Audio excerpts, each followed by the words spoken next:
Bienvenidos a una edición más de Moedim, el programa de las fiestas de Yahweh. El día de hoy estaremos hablando de la última festividad de primavera, Shavuot o Pentecostés, como se le conoce, aunque su traducción correcta es la fiesta de las semanas. La descripción de esta festividad la podremos encontrar en varios pasajes de la Torá o Pentateuco, de la Haftará o Profetas y por supuesto en el Brit Hadashah o Nuevo Testamento o escritos del primer siglo. Por ejemplo, en Levíticos 23 del 15 al 21 dice: «Y os habéis de contar desde el siguiente día del Shabbat, desde el día en que ofrecisteis el homer de la ofrenda mecida, 7 semanas cumplidas serán, hasta el siguiente día del Shabbat, séptimo contaréis 50 días. Entonces ofreceréis nuevo presente al Señor.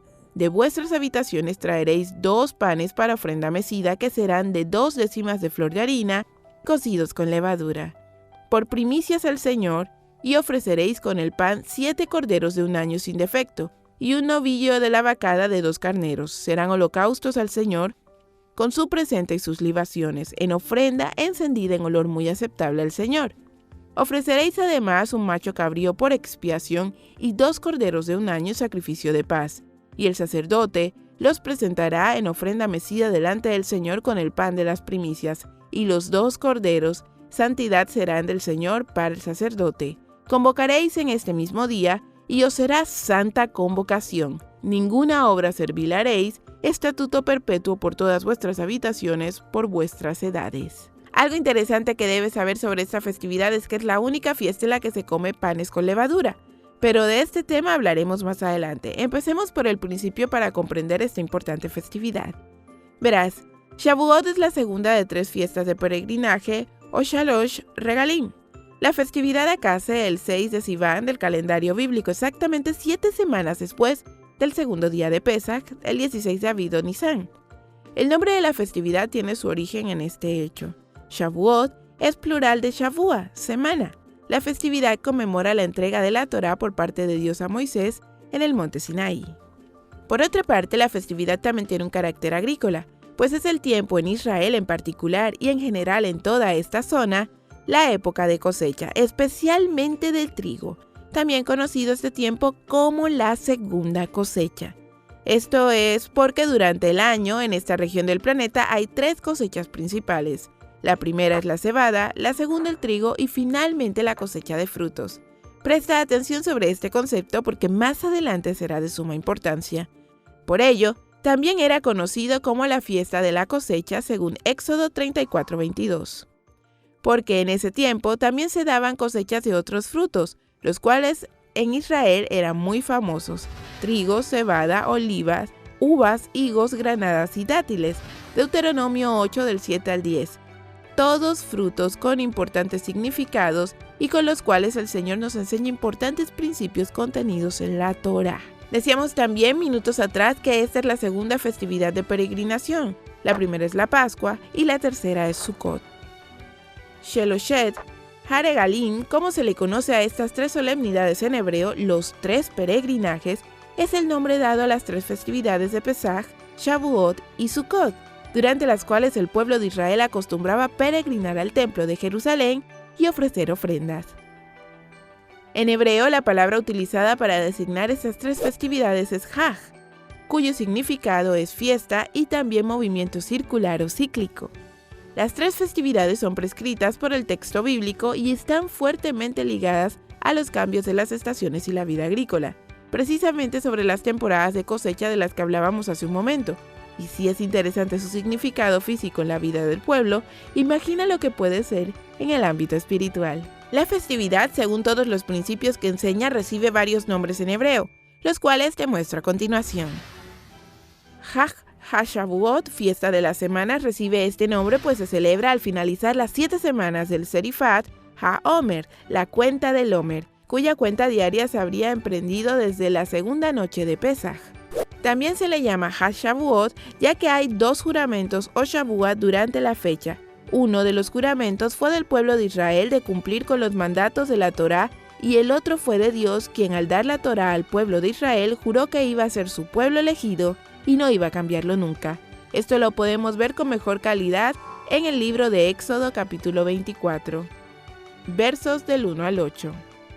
También recibe el nombre de Semán Matán Torah Tenú, en época de la entrega de nuestra Torá.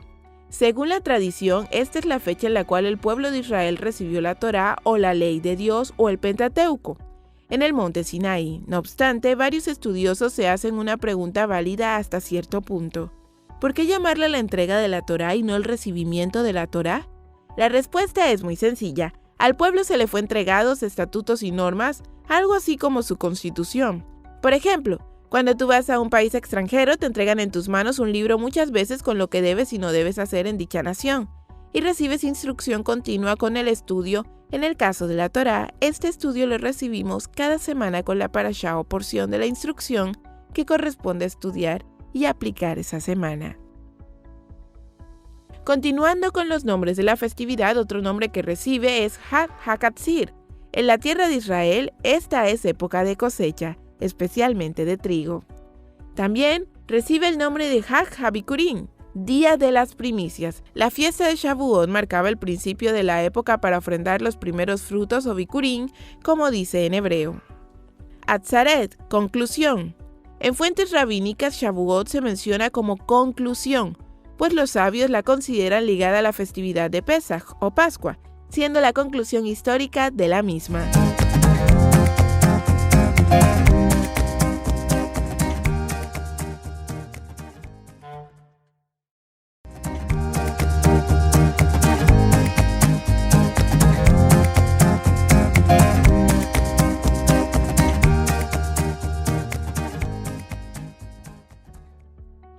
Ahora hablemos un poco del por qué también se llama Pentecostés.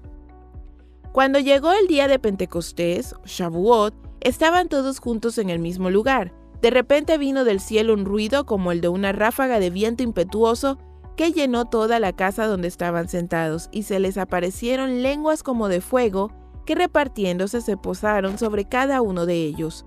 Todos fueron llenos del Espíritu Santo y comenzaron a hablar en otras lenguas o idiomas, según el Espíritu les daba habilidad para expresarse. Esto lo vemos en Hechos 2, del 1 al 4. En el primer Shavuot del Nuevo Pacto se produjo el conocimiento del derramamiento del Espíritu Santo sobre toda carne prometido en Joel. Y sucederá que después de esto derramaré mi Espíritu sobre toda carne, y vuestros hijos y vuestras hijas profetizarán, vuestros ancianos soñarán sueños, vuestros jóvenes verán visiones, y aún sobre los siervos y las siervas derramaré mi Espíritu en esos días. Joel 2, 28 y 29. El apóstol Pablo confirma esto con sus palabras. Entonces Pedro, poniéndose en pie con los 11, alzó la voz y les habló diciendo: varones judíos, y todos los que habitan en Jerusalén, esto os sea notorio y oíd mis palabras, porque estos no están ebrios como vosotros suponéis, pues es la hora tercera del día. Mas esto es lo dicho por el profeta Joel: y en los postreros días, dice Dios, derramaré mi espíritu sobre toda carne, y vuestros hijos y vuestras hijas profetizarán, vuestros jóvenes verán visiones, y vuestros ancianos soñarán sueños, y de cierto sobre mis siervos y sobre mis siervas en aquellos días. Hechos 2, del 14 al 18. Es irónico que Shavuot sea una festividad tan poco conocida, porque en realidad Shavuot conmemora el evento más importante en la historia de Israel, la entrega de la Torá en el monte Sinaí. Es conocido como Pentecostés, una palabra griega que significa la festividad de 50 días o quincuagésimo. Ahora, esto es importante porque si nos damos cuenta hay dos eventos de gran relevancia que tienen lugar durante esta fiesta solemne que Yahweh nos dejó a todos. La primera es la entrega de la Torá al pueblo escogido de Dios, Israel. La segunda es la llegada del Espíritu Santo, o dicho en hebreo Ruach HaKodesh, a los hombres. Esto lo podemos ver en el libro de Hechos capítulo 2, verso del 1 al 47. Esto nos hace reflexionar sobre el importante significado de esta festividad, y es conocer y aprender la importancia y contar el tiempo de Dios, ciclos, fiestas y estaciones, para esperar y encontrarnos con Él, para disfrutar de su favor y su bendición. Históricamente, el primer Shavuot se celebró en el monte Sinaí, Éxodo 19 del 1 al 11, cuando Dios convocó a Moisés y al pueblo de Israel para entregarle sus enseñanzas y ordenanzas, la Torá, que traducido significa precisamente esto, instrucción o enseñanza. Esta cita o tiempo señalado por Dios cayó exactamente 50 días después de la salida de Egipto, y más tarde, Él instruyó a Moisés para que su pueblo celebrara este evento, juntamente con el gozo y alegría que traía la cosecha. Levíticos 23 del 15 al 21 y Deuteronomio 16 del 9 al 10. Al igual que todas las demás fiestas, el Pentecostés, Semanas o Shavuot también requiere de una preparación integral que involucre tanto el aspecto espiritual como mental y físico. Y Dios dirigió así a Moisés para que el pueblo se preparara para este día especial. Para esta cita divina, el día señalado o Kairos. Esta preparación implica purificarse tanto espiritualmente como físicamente. Éxodo 19 del 14 al 20. Y descendió Moisés del monte al pueblo y santificó al pueblo, y lavaron sus vestidos y dijo al pueblo: Estad preparados para el tercer día, no toquéis mujer. Aconteció que al tercer día, cuando vino la mañana, vinieron truenos y relámpagos y una espesa nube sobre el monte, y sonido de bocina muy fuerte. Se estremeció todo el pueblo que estaba en el campamento. Y Moisés sacó del campamento al pueblo para recibir a Dios, y se detuvieron al pie del monte. Todo el monte Sinaí humeaba porque Yahweh había descendido sobre él en fuego, y el humo subía como el humo de un horno, y todo el monte se estremecía en gran manera. El sonido de shofar o bocina iba aumentando en extremo. Moisés hablaba, y Dios le respondía con voz tronante. Y descendió Yahweh sobre el monte Sinaí, sobre la cumbre del monte, y llamó Yahweh a Moisés a la cumbre del monte, y Moisés subió. Esta fue la primera vez, después de las centurias de años, que el Señor le permitía al pueblo de Israel escuchar su voz, por medio del sonido del shofar, bocina o trompeta, y ese día Dios comenzó a darle sus enseñanzas y ordenanzas, la Torá.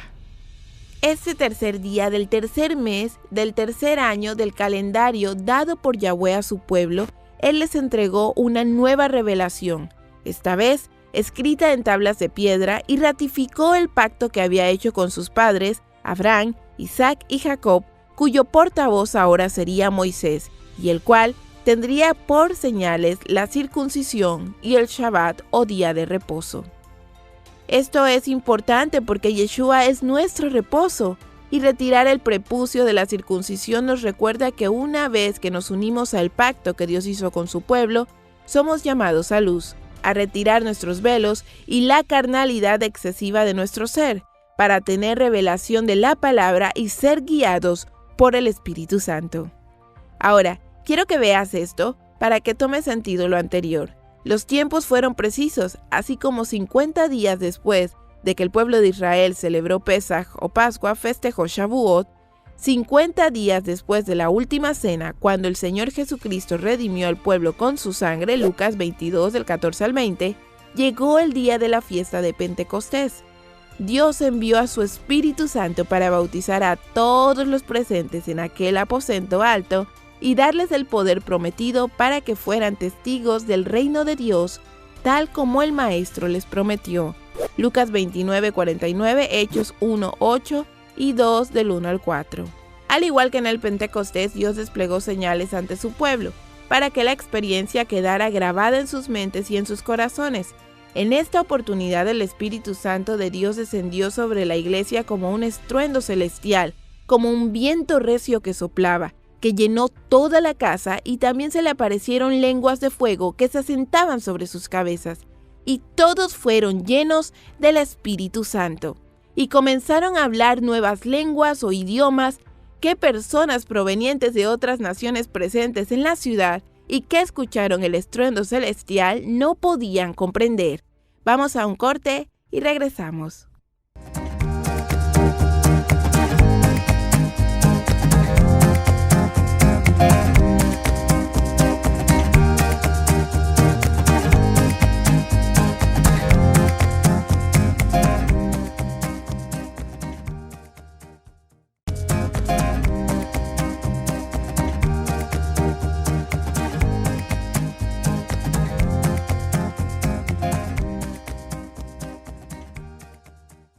Un dato interesante sobre esta festividad, Shavuot, es que además de leer la porción de la Torá que corresponde, También se lee un libro que se desarrolla en el tiempo de los jueces, luego de la segunda hambruna que tiene lugar en tiempos bíblicos. Me refiero al libro de Ruth, la mujer moabita que dejó todo por seguir en humildad y amor a su suegra, y por quien a través después su suegra Noemí recibiría a través de Boaz, el pariente que restituiría el linaje de su esposo, cumpliendo así lo descrito en Levítico 25. Algo curioso es que esta misma ley se cumple en el pasaje del libro del profeta Isaías capítulo 54, en la persona del Mesías, quien siendo el pariente más cercano, tiene por mandato la redención de la familia. Nuestro pariente más cercano o pariente redentor es llamado en hebreo Goel. Esta palabra significa redimir, recibir o comprar de nuevo. Qué interesante, ¿no? La provisión para todo el pueblo fue dada por Dios en la Torá, por las personas pobres que fueron obligados a vender sus bienes o asimismo venderse ellos como esclavos. Entonces, el pariente más cercano podía intervenir y comprar lo que su familia se vio obligado a vender. Levíticos 25:48. El pariente redentor era un benefactor, una persona que libera al deudor mediante el pago del precio del rescate. ¿Te suena esto familiar, verdad? Exactamente, el Mesías vino a pagar nuestro rescate. Si tu hermano empobrece y vende algo de su posesión, entonces su pariente más próximo vendrá y rescatará lo que su hermano haya vendido. Levíticos 25:25, Ruth 4 del 4 al 6. El pariente más cercano tenía la responsabilidad de redimir las oportunidades perdidas de su pariente. Si una persona fue forzada a la esclavitud, su redentor compraba su libertad. Cuando la deuda amenazaba hasta abrumarlo, el pariente intervenía para redimir su hogar y dejar con vida a su familia. Si un miembro de la familia moría sin un heredero, el pariente cercano se casaba con la viuda dándole el apellido del difunto y engendraba un hijo en nombre de su pariente muerto. Deuteronomio 25:5, Génesis 38:8, Ruth 3 y 4. Cuando la muerte era por manos asesinas, el redentor actuaba como el vengador de la sangre y perseguía al asesino. Números 35, 12, 34, Deuteronomio 19 del 1 al 3. La palabra Goel, que en hebreo significa redentor, es un término que además fue utilizado para referirse a las cosas consagradas a Dios. Levíticos 27, 13 al 31. De Dios como redentor del hombre. Éxodo 6:6, Isaías 43:1, 44:22, 48:20, 49:7. Y los redimidos por Dios. Isaías 35:9, 51:10, 19:25, Job 16:19, 19:25. El derecho de la redención y su oficio perteneció al pariente más cercano o parentela cercana, parientes cercanos. Levíticos 25:25, Ruth 3:12, 4 del 1 al 8. El Mesías es ese pariente redentor tal como se describe en la carta del apóstol Pablo a los creyentes en Galacia, en el capítulo 3, verso 13. Cristo nos redimió de la maldición de la ley habiéndose hecho maldición por nosotros, porque escrito está, maldito todo aquel que cuelga de un madero. La palabra redención en hebreo es Goel y uno de los más bellos pasajes donde la palabra Goel, redentor, es encontrada es en la vida de Noemí en el libro de Ruth. El libro de Ruth es una historia sobre el Goel de Noemí. Noemí fue la persona más pobre de Israel, pero su pariente era el hombre más rico de Israel. A causa de la muerte de su marido y de sus 2 hijos, ella y sus nueras perdieron todos los ingresos de su vivienda. Noemí estaba viviendo en una tierra extranjera y sentía la pérdida de su patria y sus parientes. Ella se convirtió en amarga. El secreto de todo estaba en la unión de su nuera Ruth con Boaz. El pariente más cercano tenía el primer derecho a la redención y Boaz venía después de él. Si el pariente más cercano de Ruth no redimía, Boaz estaba preparado para hacerlo. El hombre que era el pariente más cercano estuvo de acuerdo con redimir el pedazo de tierra, hasta que descubrió que había una joven viuda implicada. Gentilmente, se retiró. Eso dejó a Boaz como el pariente más cercano que le corresponde el privilegio de redimir a la tierra y a ella con él. El judío y el moabita se convirtieron en uno. Boaz era el pariente más cercano del marido difunto. Ruth 2:1. Él fue capaz de redimir mediante el pago del precio de la redención y estaba dispuesto a redimir la tierra. Ruth 4:4. Eso es lo que hace esta historia tan hermosa. Lo interesante es que ellos son parte del linaje del Mesías, pues Boaz es bisabuelo del rey David, de quien desciende Yeshua, nuestro gran redentor. Ahora bien, según la Torá, Booz debía cumplir 4 puntos que eran requeridos para que un pariente cercano pudiera redimir. El primero debía ser de cercano parentesco, Levíticos 25:25 y 48, Ruth 3, del 12 al 13. El segundo punto es que debía ser capaz de redimir, Ruth 4, del 4 al 6. Él debía estar libre de cualquier calamidad o necesidad de redención de sí mismo. 3. Él debía estar dispuesto a redimir, Ruth 4:6. Y 4. La redención fue completa cuando el precio fue pagado por completo, Levíticos 25:27, Ruth 4, del 7 al 11. Lo que era imposible para la ley, por cuanto era débil por la carne, Dios enviando a su único hijo de semejanza de carne de pecado y a causa del pecado, condenó al pecado en la carne, Romanos 8:3. Él era como nosotros, en todos los sentidos, excepto que él nunca experimentó el pecado, por lo cual debía ser en todo semejante a sus hermanos, para venir a ser misericordioso y fiel sumo sacerdote en lo que a Dios se refiere, por el orden de Melquisedec, para expiar los pecados del pueblo, Hebreos 2:17, con el fin de identificarse con nosotros, sino que se despojó a sí mismo, tomó la forma de siervo y se hizo semejante a los hombres. Filipenses 2:7. No tenemos un sumo sacerdote que no pueda compadecerse de nuestras debilidades, sino a uno que fue tentado en todo según nuestra semejanza, pero sin pecado. Hebreos 4:15. Yeshua es nuestro pariente redentor. Él tiene el derecho legal y la posibilidad de redimirnos. Gracias a Dios, Él tiene el derecho de redimir todo lo que tú y yo hemos perdido. Ya conocéis la gracia de nuestro Señor Jesucristo, que por amor a vosotros se hizo pobre siendo rico, para que vosotros con su pobreza fuésemos enriquecidos. Segunda de Corintios 8:9. Él asumió nuestra deuda y la pagó con su vida. Hebreos 1, del 2 al 3. De tal manera amó Dios al mundo, que ha dado a su único Hijo, para que todo aquel que en él cree no se pierda, sino que tenga vida eterna. Juan 3:16. La invitación sigue abierta. Jesús es nuestro pariente más cercano. Es nuestra responsabilidad descansar al lado de nuestro Goel y decirle: cúbreme con tu sangre y con tu gracia. Ruth 3:9.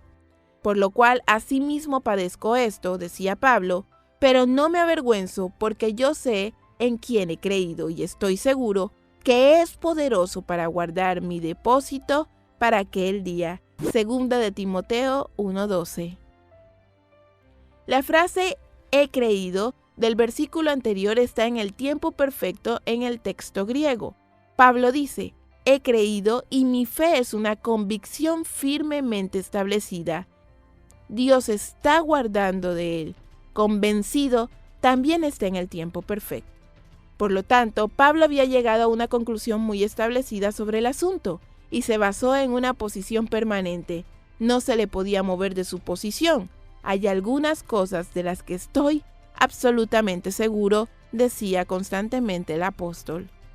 El medio de redención fue la muerte sustituta de Jesucristo como sacrificio de nuestro pecado. Por su sangre que se obtiene el pago del rescate. Efesios 2:13, Primera de Pedro 1:18 al 19.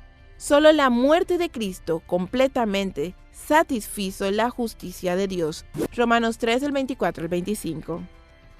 Volvamos al antiguo Israel en la época de los jueces. ¿Puedes ver a Noemí sosteniendo su nieto en brazos? Sus vecinos dijeron: un hijo ha nacido de Noemí, se ha llamado Obed, el padre de Isaí, el padre del rey David, del linaje del Mesías, Yeshua HaMashiach. Mateo 1:5. Dios la había redimido. Estas palabras de los amigos de Noemí son un recordatorio apropiado de la gracia de Dios en nuestras vidas. Alabado sea Yahweh, que hizo que no faltara hoy pariente cuyo nombre será celebrado en Israel. Ruth 4:14. Nos vemos a la próxima en otro Moedim.